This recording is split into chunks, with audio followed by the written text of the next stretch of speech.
వస్తానని. ఆ కళలు చిన్నప్పటి నుంచి కళలు కనేవాడిని. ఒకళ్ళు వస్తారా వస్తారా వస్తారా అని. వచ్చారు నరేంద్ర మోదీ గారు.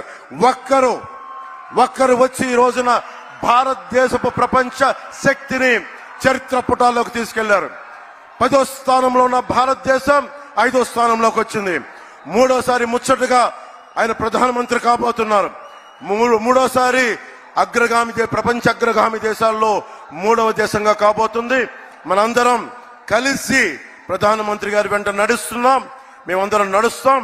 మేమందరం కూడా ఆయన కళల్ని సాకారం చేయడానికి, భారతదేశాన్ని నెంబర్ 1 చిత్రపటంలో పెట్టడానికి, సూపర్ పవర్ గా చేయడానికి మేమందరం అండగా ఉంటాం. ఆయన వెన్నంటి నడుస్తాం. ఆయనతో పాటు కలిసి అడుగులేస్తామని తెలియజేసుకుంటూ, మన కూటమి ప్రభుత్వం వస్తుంది.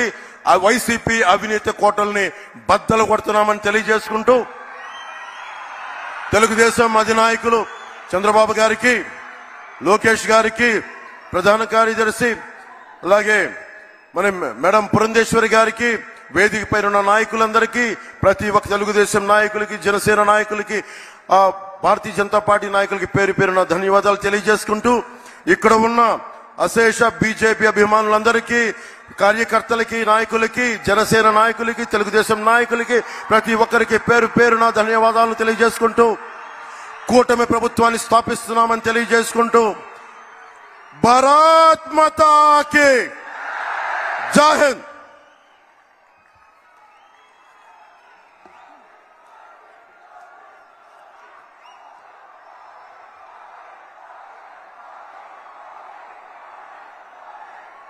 పవన్ కళ్యాణ్ గారికి ధన్యవాదాలు.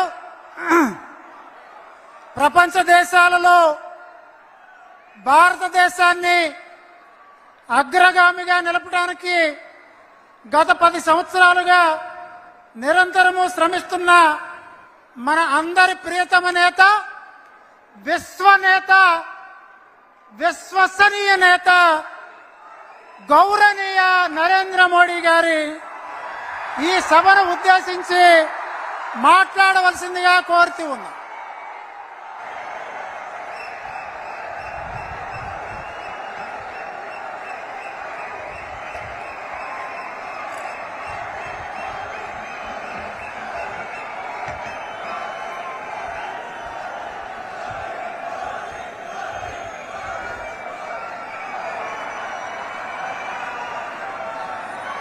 రాకా సుధాకర్ గారు అనువాదం చేయవలసిందిగా కోరుతుంది.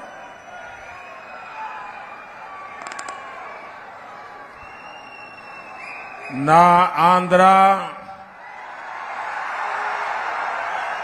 కుటుంబ సభ్యులందరికీ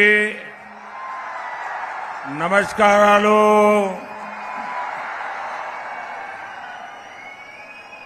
राजा महेंद्रवरम वासियों को नमस्कार। मैं गोदावरी मां को प्रणाम करता हूं। इस धरती पर आदि कवि नन्नय्या ने तेलुगु का सबसे पुराना साहित्य रचा था।